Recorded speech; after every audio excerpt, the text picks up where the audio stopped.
So how do you say your name? I think it's Canaday or something like that. Canaday. I'm still learning my alphabet, so I'm not quite sure.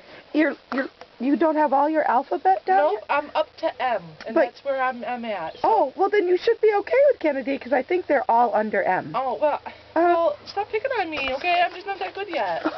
I'm just little. I know. I need to learn stuff. Okay. And you know what I know how to do really well? What? Eat treats. I could see that. Yes, I'll show you how good I am at that.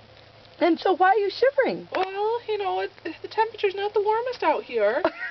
But it's okay. I'm aware of that. Are you cold? Well, yes, and I don't have fur all over. Oh, oh well, you've got a jacket on. I don't have a jacket on. You're right. Yeah. Just my fingers that I really would like fur on. Oh. Well, you could wear a glove. Yeah. See, there's things to fix this. Okay, good. I'll work on that. All right. Well, I'm gonna go back inside. Okay, I don't blame you. Okay, bye. Bye.